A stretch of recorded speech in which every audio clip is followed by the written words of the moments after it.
Hello, welcome to Play Talk Repeat. I'm Oliver. I'm joined by Alex and Niall. Hello. That's a big Hello. smile, Alex. Look at that. I'm always He's smiling. just happy to Always be here. smiling.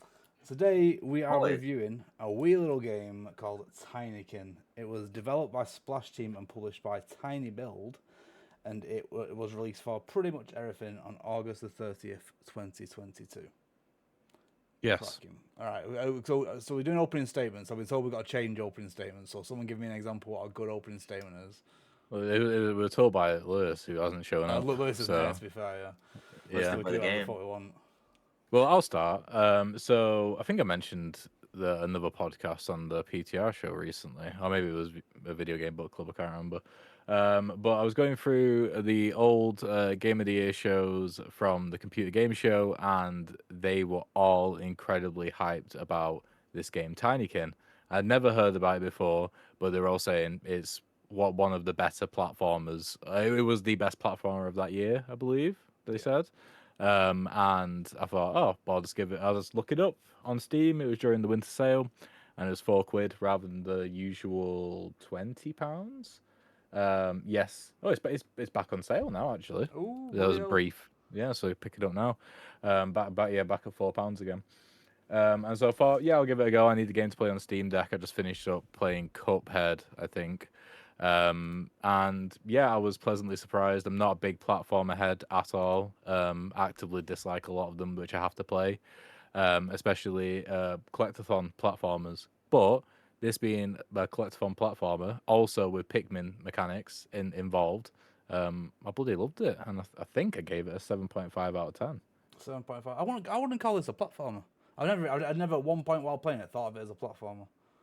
I suppose you do I mean, jump. You do kind of platform. Yeah. Like I mean, there's moments how where you do many platform. bubbles did you get? I didn't just got the one. I just got the one.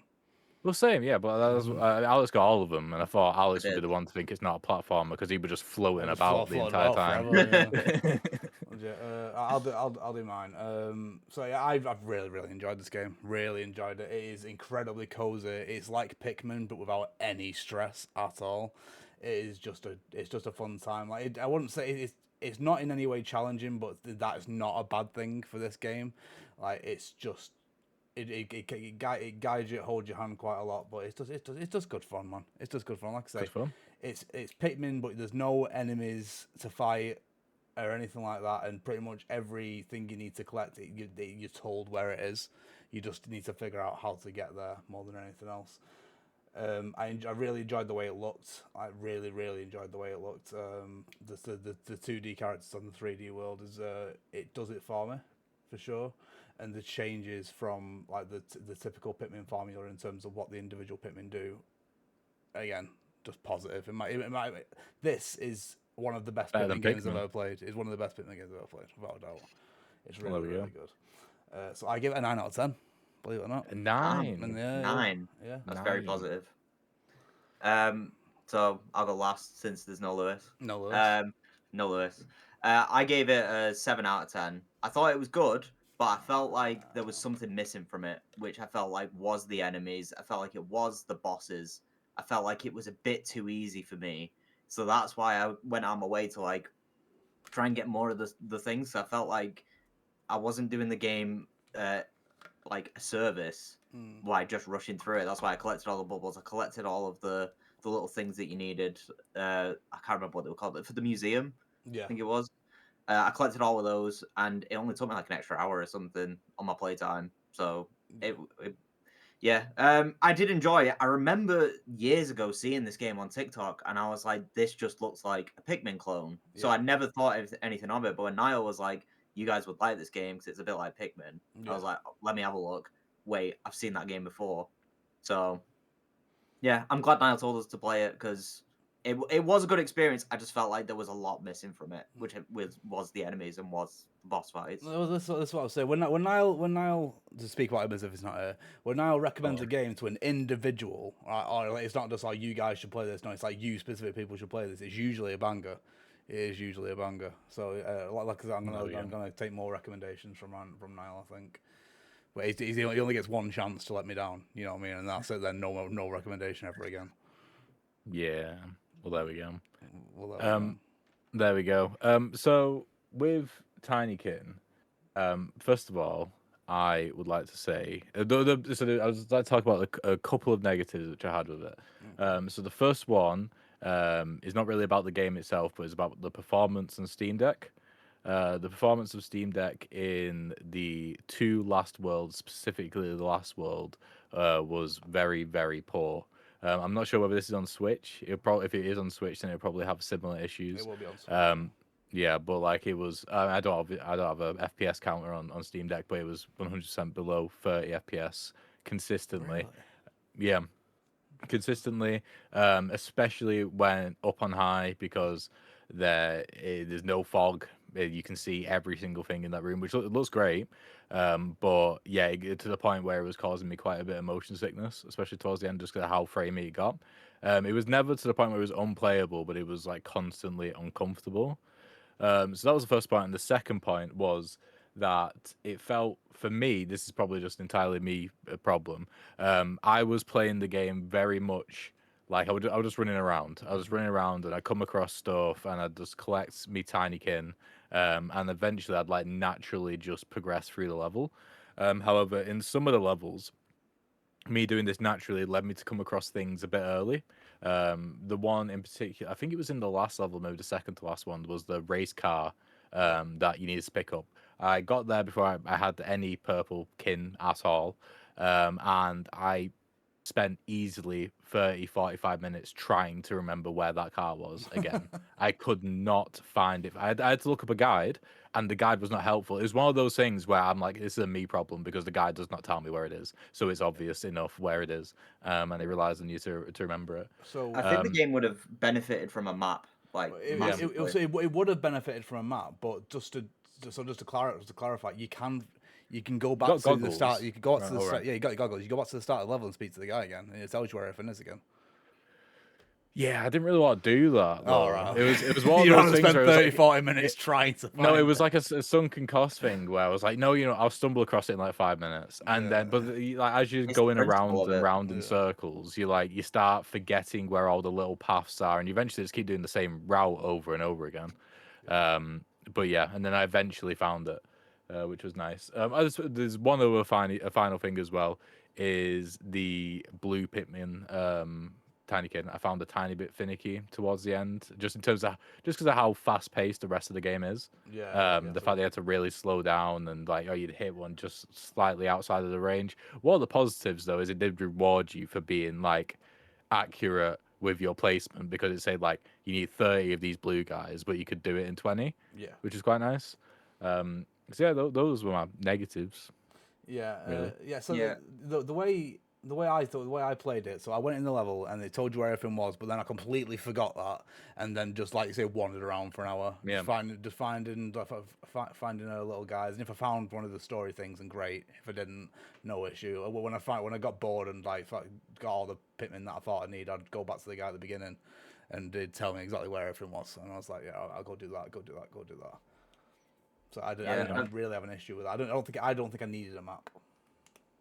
I would have benefited from a map. I felt like the first couple levels was still like quite small, but like once you got to the kitchen, which I think is what the footage is now, Yeah, the level's just so big that you just forget where everything is. Like with Niall with the race car, I also lost track of where the race car was. Yeah. But also then I forgot that I could speak to the guy at the start to tell me where it is again.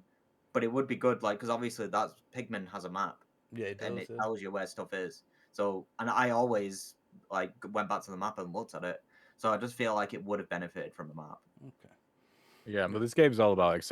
It seems like it's all about making a more accessible Pikmin game. So it feels like a bit strange that they took one thing out, which made Pikmin more accessible for this one.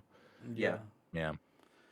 Yeah, for me, I feel like it is accessible. Like I say, you can go back to the guy and you can find out where it is. I just feel like if it had a map, because there's so few collectibles, because you only need to get one big thing in each level. Obviously, it breaks down into sub objectives, but it's not like Pikmin where there's like 10 things per level. It's just but like they could just add it to the map as you find it. Yeah, like that's the thing. So, my thing was just remembering where things were that I saw, like a fog of war type thing. Yeah. I'll just like add in a little sticker to the map if it's a 2D map once you come across it. That'll probably fit really nicely in World as well, like a little race car sticker. Yeah, Yeah, well, maybe, you had them goggles, and I feel like it would have like worked as well because you Yeah. probably could have seen like in the distance like one of your markers or whatever. Like, oh yeah, that's where the race car was, and then you go over to the race car. Yeah. yeah. It might. I mean, I can't imagine it's something. It's not something that they didn't test, but maybe it's because each level has so many levels to it. You know, what I mean, there's so many floors and there's so many little alcoves and stuff like that. It might be quite hard to map. Well, that's one thing which they did really well is it felt like there were always constantly secrets to be found, Yeah. like everywhere. Like I felt like I explored every level pretty thoroughly. I never got enough nectar or gold it is to get an upgrade. I was always very close. I was always within like 5% of the total lot, but like there was still obviously secrets which I was missing. And I don't know whether there's any. I don't know whether it's like a snowball effect. I mean, Alex can answer this, where if you have more bubbles, you can find more gold. And I know there's areas in levels where you need extra bubbles to get to, and I just don't know if there's gold there. But if there is, that might explain why I never got any more gold. I didn't get any more upgrades if I didn't get the first one. Yeah, so there's in the kitchen level specifically, there's one where if you end up on like the top countertop, you go like through like a pipe, and there's just loads of gold in there. Oh, well, So there we that go. I managed to get the bubble because of that. It's probably more of a snowball thing then. If you don't get the first one, then you can't get the rest of them. Yeah. By the Yeah, because sounds of it. I know in the first level as well, there was an area where it was like you need 3 bubbles, and I ended up getting 3 bubbles as soon as like the level finished, and then I ended up getting like one of the things for the museum, I think it was. So Do you need to get all the next runner levels in order to get the upgrade? Or is it no, just a so percentage? Oh. so what happens is it gives you the threshold of Yeah. the how much you need, and then it tells you how much is left in the level. Oh. But I didn't see a point in collecting any more than what you needed because it didn't carry over to the next level. Yeah. Indeed. I thought the soap was fun.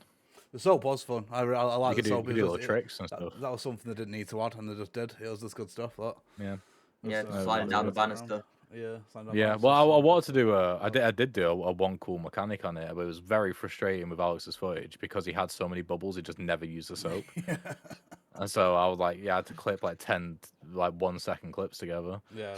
Is that same footage we're watching now? Where they got like 5 bubbles. Yeah. Floating endlessly. Just floating about. Yeah. I was loving it. I was just floating everywhere. But that was like my problem though. That's why it was so easy for me because I was just flying everywhere. Yeah. Like literally, it was a chore for me to do like half the stuff which you were doing in your gameplay.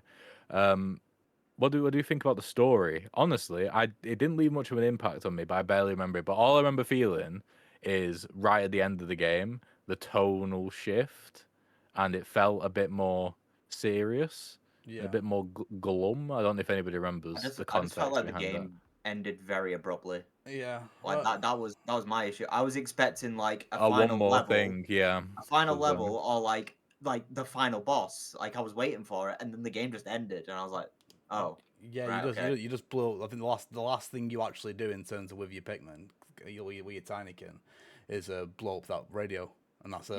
Yeah, because you just get like 3 bombs, and then that's it.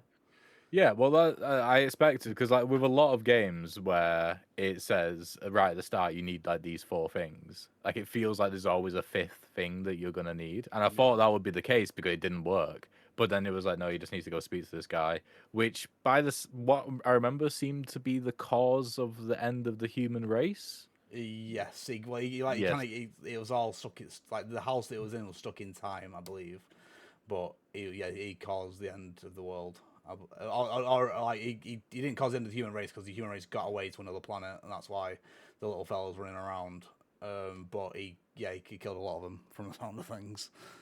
So yeah, Nice, got nice. a bit serious. But yeah, in terms of the story, I don't know. It was just it was certainly there, but You had a problem with the fact that you seem to always be helping the villains. yeah, you're always on the wrong side. Because each level has a conflict between like 2 different types of bugs or something like that, and you're always on the wrong side of it.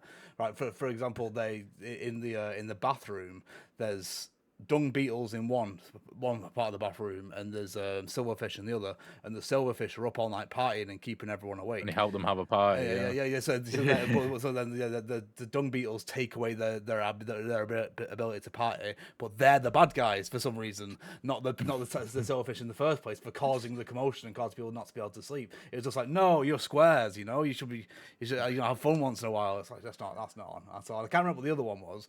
I think it might have been the kitchen where they're all on strike or something because they're not getting the cake, and then you've essentially got to break the strike. You got to go union busting, which is that's not on. You can't. You got to do anything to get the materials that you needed, though. Yeah, well, I suppose so. I guess that was the intention of it. I just feel like I would have felt better if I was stealing the pie from the silverfish to get the materials. You know what I mean? That would have made me feel better. Like stealing the laser pointer and stealing the warbath. I was like, no, he's packing in. You're upsetting people. Stop it. That would make me feel better. But in terms of the actual Tinykin themselves, what I found very interesting is at least two of the types in this, which is not at all comparable to Pikmin, is that there's two types of consumable, like the bomb ones and the blue ones. Once you've used them, you can't use them again. Yeah. Yes. Which is really weird. Yeah, I thought that was interesting. Yeah, But what's great about that, the blue ones, so I think what's great about this is one thing which we haven't mentioned is that every interaction with a Tinykin is context sensitive. Yeah. It is based on what you're aiming at, which makes a potential problem of just not having enough red Tinykin to complete the level just not a thing, because if you throw a Tinykin that's red at something which doesn't explode, then it'll just run back to you. The blue ones you can just whistle back to you if they're not they've not got enough. There was one problem though. I don't know if you guys found it. Did you ever have it so that you started carrying an object and then realized you needed more purple Tinykin for something else in order to carry on moving that object, but you couldn't? They wouldn't let go of the object. Yeah. So there wasn't a way for you to drop it.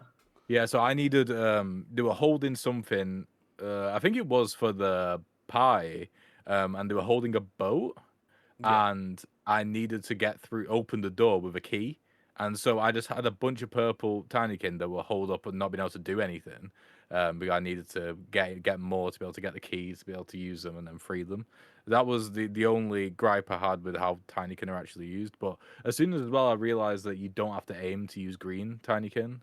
No. That was great. You can just hold right click. Yeah, that in itself is a cool mechanic. Just being able to vertically climb, pretty as long as you've built up your Tinykin, really really good.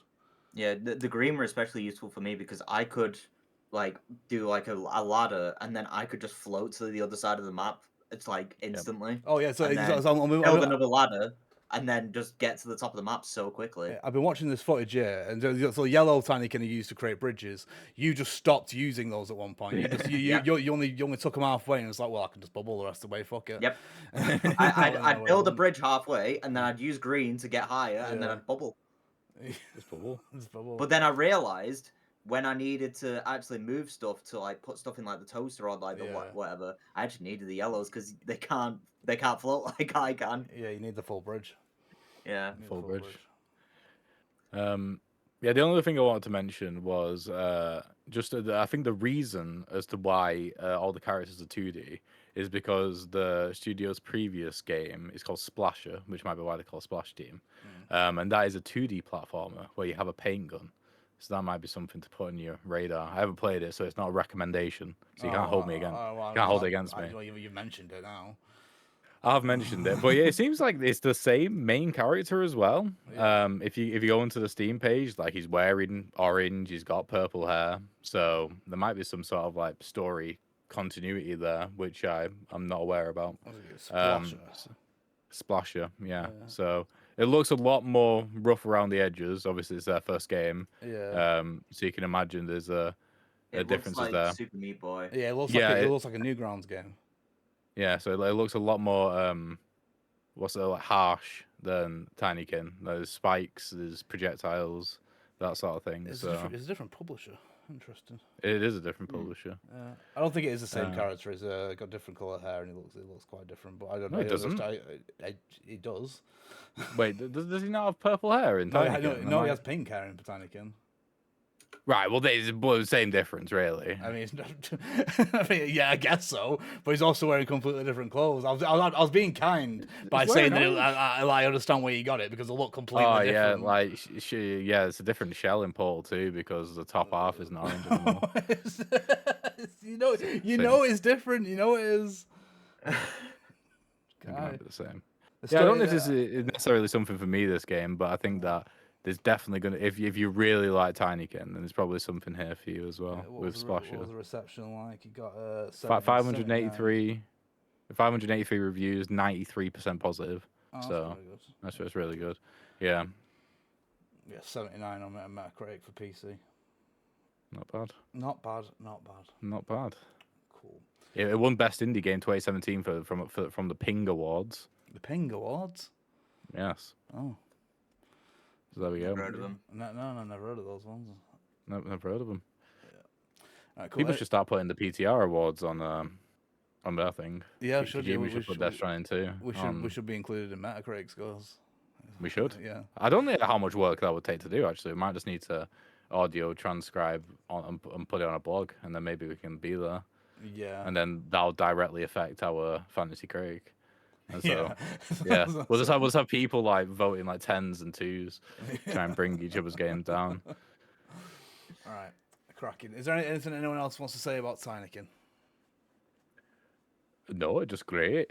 Lovely. Yeah, solid, like, what, 5-hour experience. If you like Pikmin, definitely give it a go. Yeah, if it's like I say, it's on sale right now as well, like as of recording. So if not on sale when you look, then just wait for it. It will be on sale shortly. If it's not on sale when you look, it'll be because Lewis spent forever to do the thumbnail for this, so we had to wait for it to go up. True. That'll be why. I'm calling him out because he won't hear this. Yeah. He won't watch it either. No. Especially if he doesn't do the thumbnail. It's not going up. No. Right. Cool. Well, thank you very much for watching. We shall see you next time. Goodbye. Bye.